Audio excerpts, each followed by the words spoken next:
Good afternoon.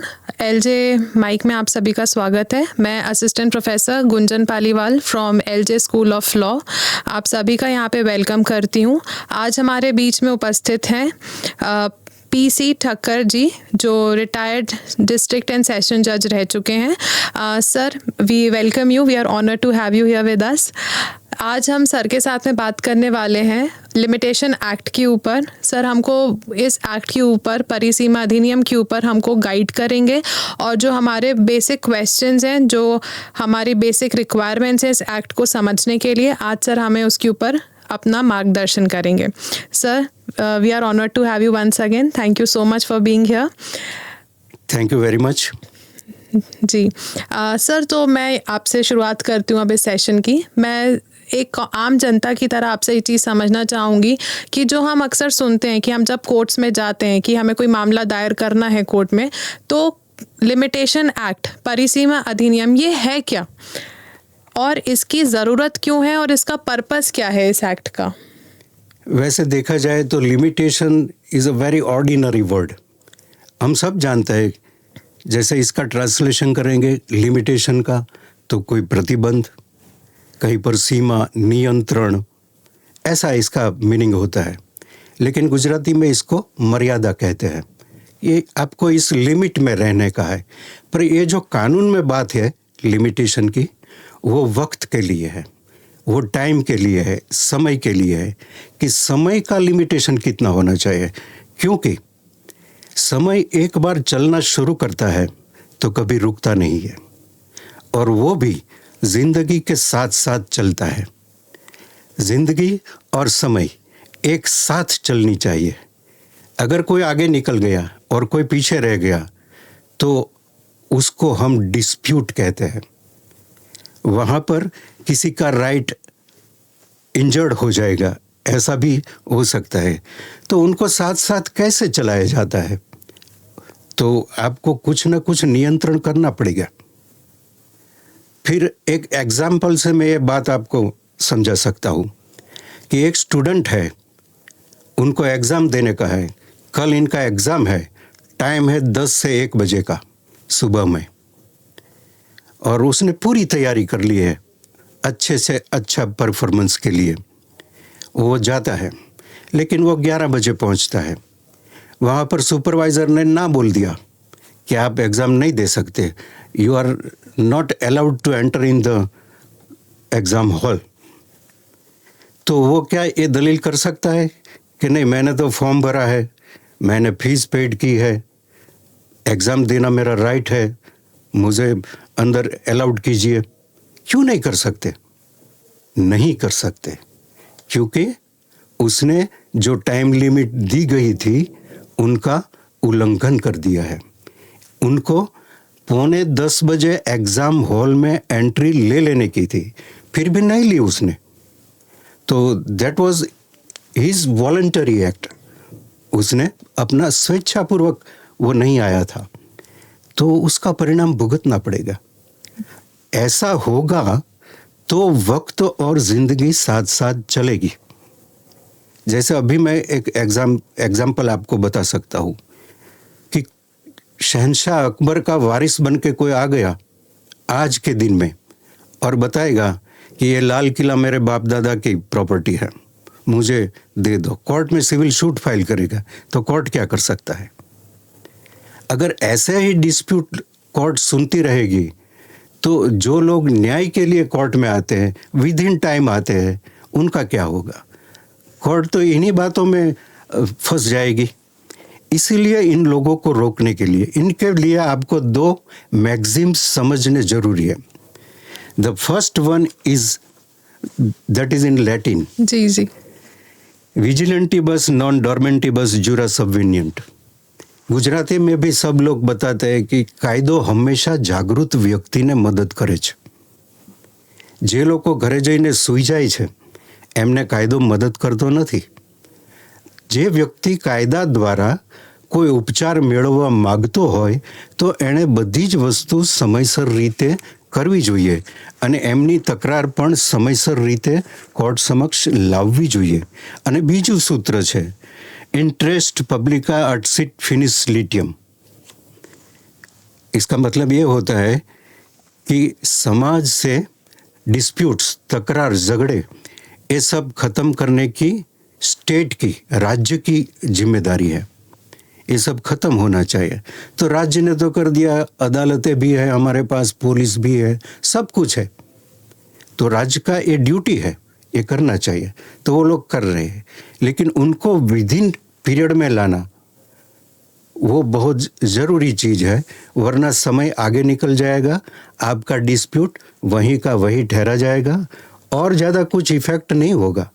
आपका जो legal remedy है कोर्ट में जाने का, वो चला जाएगा जी। इससे ज़्यादा इसमें कुछ फ़र्क नहीं पड़ेगा।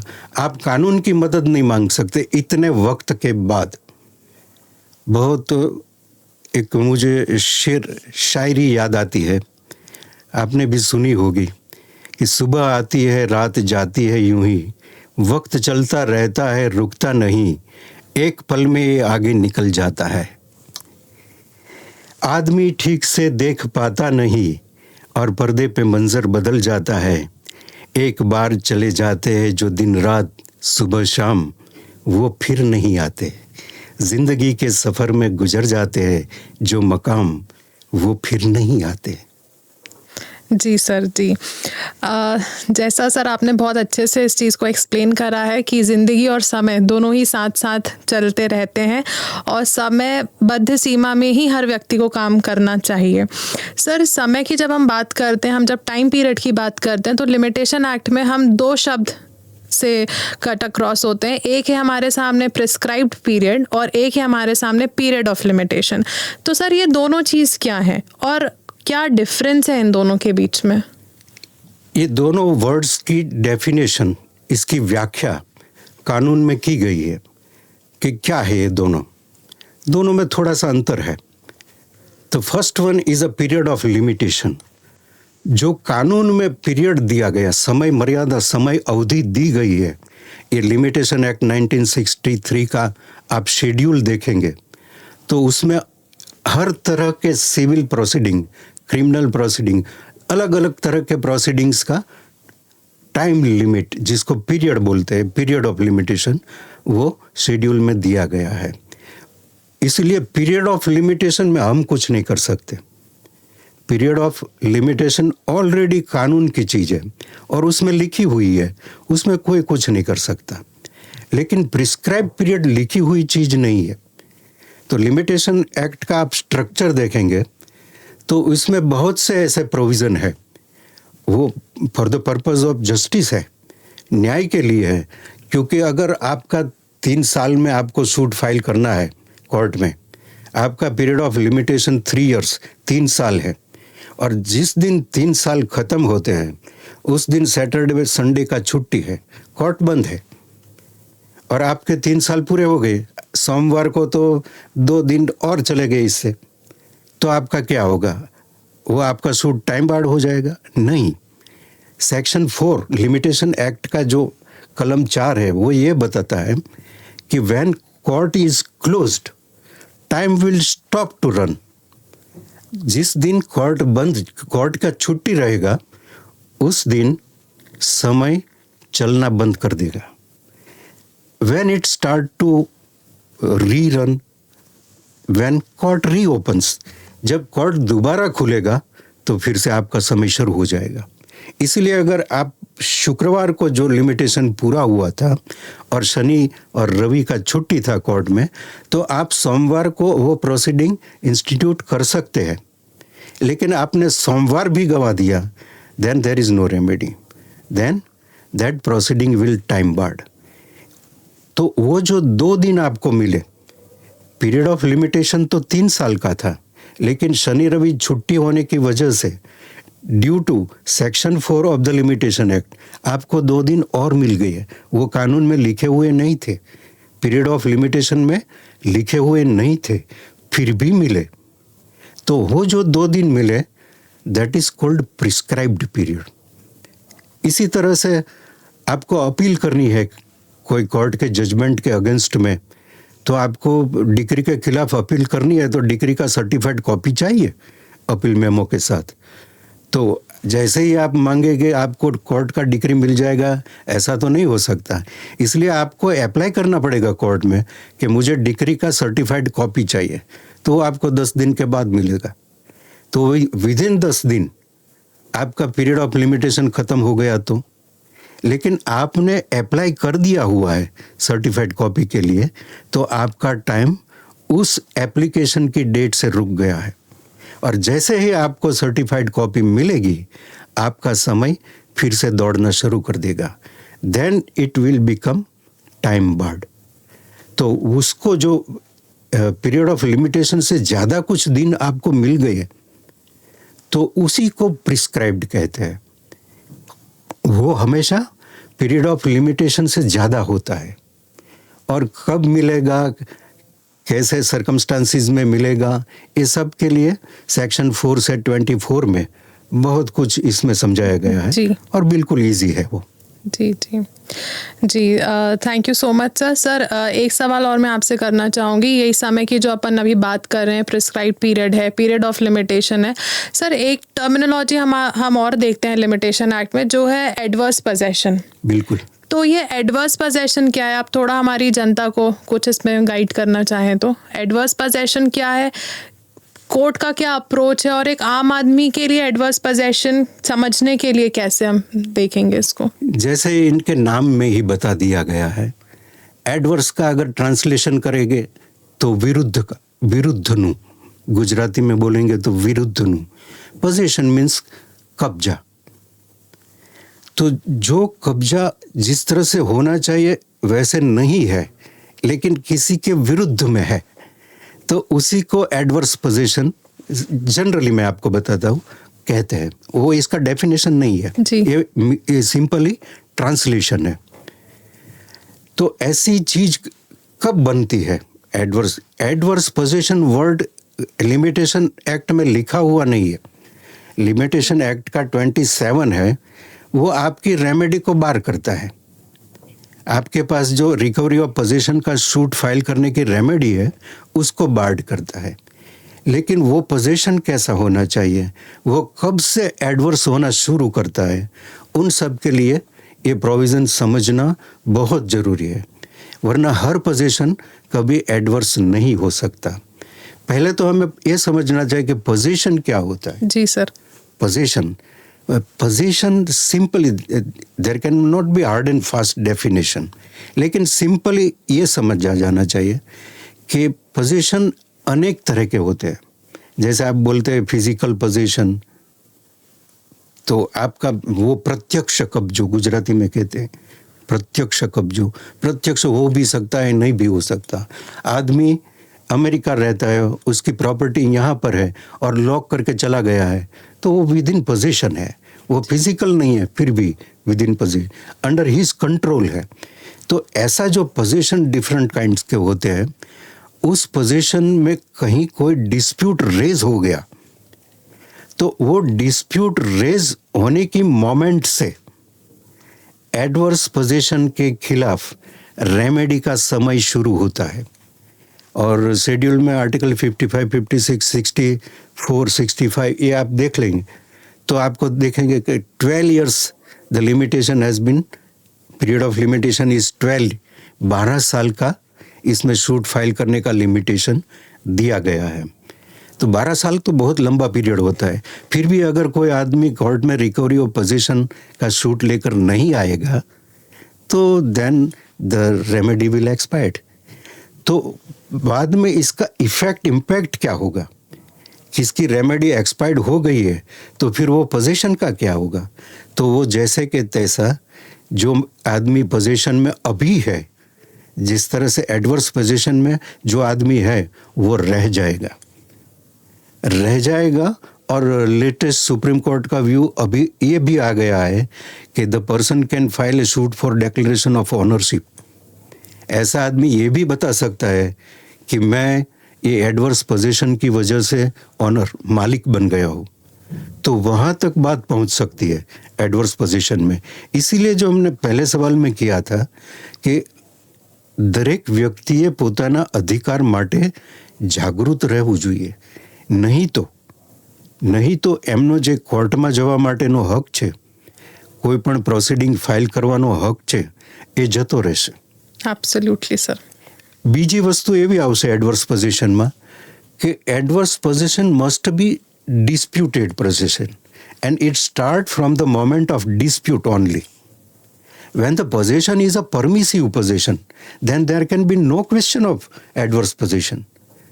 जैसे कि पिता अमेरिका रहता है और बेटा यहाँ पर रहता है, पिता के मकान में बेटा रहता है और कोई डिस्प्यूट नहीं है, रहता है, that is called permissive position. जिस तरह से कॉन्ट्रेक्चुअल है, टेनेंट और लैंडलॉर्ड है, टेनेंट रेंट देता है लैंडलॉर्ड को और वो पोजीशन में रहता है, तो इसमें क्या बुरी बात है? वो ट्रांजैक्शन है, वो रह सकता है. ऐसे पोजीशन एडवर्स नहीं बन सकते. लेकिन एक बार पोजीशन रिलेटिंग डिस्प्यूट रेज कर दिया, then time will start to run. उसी मोमेंट से उनको शूट फाइल करना पड़ेगा, वरना ये एडवर्स पोजीशन वाली बात उनको ऑनर बना देगी. लेकिन हम पोजीशन को सबसे पहले समझने के लिए इतना है कि position is an experience of ownership. Owner के लिए ये जरूरी नहीं है, because owner is one name of relationship between a person and property. एक आदमी और एक मिल्कत, उन दोनों के बीच में कैसा संबंध है, उस संबंध को बताने वाला नाम है. ये मालिक है, ये टेनेंट है, ये गिरोह वाला है, ये सब नाम है जी. लेकिन इन नाम से आपको ये पता चल जाएगा कि उनके राइट्स क्या है. जैसे आपको पता चलेगा कि ये ऑनर, ये मालिक है, तो मालिक कुछ भी कर सकता है, प्रॉपर्टी पोजेस कर सकता है, बेच सकता है, कुछ भी कर सकता है. जी जी जी. सर, मैं एक सवाल और आखिरी में आपसे पूछना चाहूँगी, वो ये है कि जैसे अभी आपने हमें एडवर्स पोजेशन के बारे में बताया, जो हमारा अभी तक का सेशन रहा है जिसमें हमने समय पे इतना इम्पोर्टेंस दिया है. सर, टुवर्ड्स द कंक्लूजन मैं आपसे ये चीज़ पूछना चाहूँगी कि अगर कोई व्यक्ति है जिसको इस चीज़ का अंदाज़ा नहीं है कि भाई उसके लिए समय क्या है, कितना उसके लिए टाइम लिमिट है, अगर उसको बाद में जाके अपने राइट के बारे में पता चलता है, तो क्या वो अपनी समय सीमा समाप्त होने के बाद में कोर्ट के सामने अपना प्रस्ताव, अपना क्वेश्चन ऑफ लॉ कोर्ट के सामने पुट इन कर सकता है क्या, और कोर्ट का क्या अप्रोच रहता है इन मामलों के ऊपर? इनमें दो बातें हैं. पहले तो लिमिटेशन एक्ट 3 टाइप के प्रोसीडिंग्स के लिए है. The first one is a shoot, second one is a appeal and third one is applications. तो शूट में ऐसा कोई प्रोविज़न नहीं है कि एनलार्जमेंट ऑफ टाइम कर सकते हैं. अगर आपको 12 साल में कोई शूट फाइल करना है तो आपको 12 साल में कर देना ही पड़ेगा. अदरवाइज कोर्ट के पास भी कोई चारा नहीं है. Court has to dismiss that suit only upon the ground of period of limitation. लेकिन अगर अपील और कोई एप्लीकेशन में ये बात आ जाती है तो then there is section 5, condonation of delay कहते हैं उसको. जी. समय को वो कोर्ट का डिस्क्रिशन है, वो पार्टी का राइट नहीं है, वो अदालत की सत्ता है. जी. तो पार्टी तो अदालत को एप्लीकेशन देगी कि मुझे ऐसे ऐसे वजह से लेट हो गया हूँ मैं और मेरी अपील 30 डेज में फाइल नहीं हो सकती है, तो आप मुझे टाइम एनलार्ज कर दीजिए. तो कोर्ट कर सकता है, लेकिन वो अपील या एप्लीकेशन होनी चाहिए. शूट में ये नहीं कर सकते. तो section 5 is a delay condonation provision. लेकिन if there is sufficient reason for condoning delay, then court may exercise its powers. But if there is no sufficient reason, then court may reject his application. Most of the case of government, जी. when government is a party, there is always delay condonation application due to their procedure at secretariat and other things. तो वो लोग तो हमेशा ही court में आते हैं तो डिले कॉन्डोन के साथ ही आते हैं. उनको अपील करने की होती है तो वो भी डिले कॉन्डोन के साथ में ही करते हैं. तो वो यूज भी कर सकते हैं, प्रोविजन ऑफ लॉ है जी जी उसका उपयोग भी हो सकता है, दुरुपयोग भी हो सकता है, वो कोर्ट को देखने का है। लेकिन जो हम प्रिस्क्राइब पीरियड वाली बात करते थे, वो prescribe period is a right of party in particular circumstances. जो सर्कमस्टांसिस सेक्शन 4 से 24 में दिए गए हैं इसी कानून में, उनको प्रिस्क्राइब पीरियड में ले जा सकते हैं। सेक्शन 5 जो कंडोनेशन ऑफ डिले के लिए है, वो थोड़ा अलग है जी, और उसको हम कोर्ट के पावर्स में ले जाएंगे कि ये पार्टी का राइट नहीं है, कोर्ट के पावर्स है। तो उसी तरह से कानून ये सबका ख्याल रखता है कि टेक्निकलिटी की वजह से किसी को इनजस्टिस ना हो जाए, टेक्निकलिटी की वजह से। लेकिन जैसे मैंने पहले 2 मैगजीम्स बताए, કાયદો હંમેશા જાગૃત વ્યક્તિને મદદ કરે છે। તો જે માણસ ઘરે સૂતો છે તો સુવા દો, તમારો કોઈ હક છે, કોઈ વ્યક્તિ પ્રત્યે કોઈ વ્યક્તિ તમારા હકનું ઉલ્લંઘન કરે છે તો તમે તાત્કાલિક કોર્ટમાં આવો, જ્યાં જે થઈ શકતું હોય કાયદા પ્રમાણે એ કાર્યવાહી કરો, તો કોર્ટ તમને અવશ્ય મદદ કરશે। પણ તમે ઘરે સૂતા હશો તો કોર્ટ તમારા ઘેર નહીં આવે, તમને જગાડવા માટે તમે પોતો જ છો। અને સરકાર કેટલા બધા કાર્યક્રમો ચલાવે છે, લીગલ સર્વિસીસ પણ તમે બધા જુઓ જ છો કે કેટલા પ્રોગ્રામ્સ ચાલતા હોય, લોકોને જાગૃત કરવા માટે છે। તો વધુ ને વધુ લોકો કોર્ટના માધ્યમનું, કોર્ટની જે મશીનરીઝ છે ન્યાય મેળવવા માટેની, એનો ઉપયોગ કરે અને સમયસર રીતે કરે, તો આ બધા કાયદાઓ સાર્થક કહેવાય। બાકી એક વખત સમય પસાર થઈ જાય, એને પણ હું તમને એક શેર સાથે એ સવાલનો જવાબ પૂરો કરીશ कि वक्त का बहुत से मीनिंग होते हैं। हाँ जी, किसी का वक्त चल रहा है, अमुक पार्टी का वक्त चल रहा है, अमुक आदमी का वक्त चल रहा है, आप सुनते हैं ऐसा, वो भी खत्म हो जाता है कहीं ना कहीं। समय कभी एक आदमी का भी नहीं हो सकता, समय बदलता रहता है। तो जब मेरे पास वक्त था, जब मेरा वक्त था, तब मेरे पास वक्त नहीं था। जब मेरा वक्त था, तब मेरे पास वक्त नहीं था। अब मेरे पास वक्त ही वक्त है, लेकिन मेरा वक्त नहीं है। जी,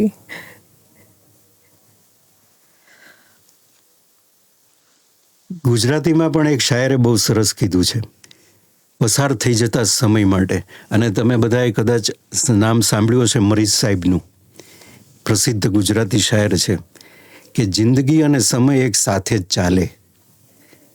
લગ્ન કરવાની ઉંમર 21 થી 30 હોય, 65 વર્ષે માણસ લગ્ન કરે તો એ લગ્નનો શું અર્થ છે?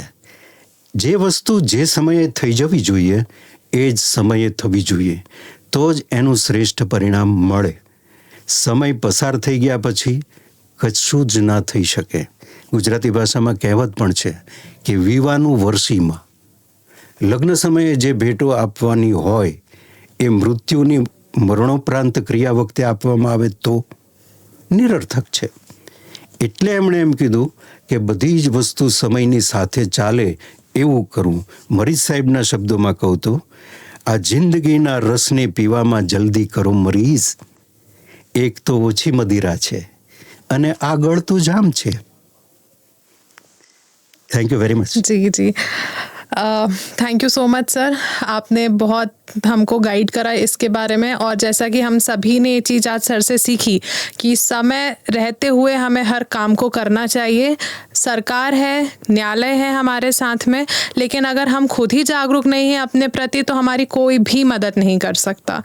सर, इसी नोट पे मैं आपका शुक्रिया अदा करना चाहूँगी। Thank you so much for being with us. Thank you so much हमको इस एक्ट के बारे में बताने के लिए, and we would be welcome to have you once again. मैं भी शुक्रिया अदा करता हूँ, खास करके एलजे यूनिवर्सिटी और particularly school of law and particularly honourable respected principal sir and assistant professor. Thank you so much sir. Thank you very much for giving me an opportunity to interact. Ji.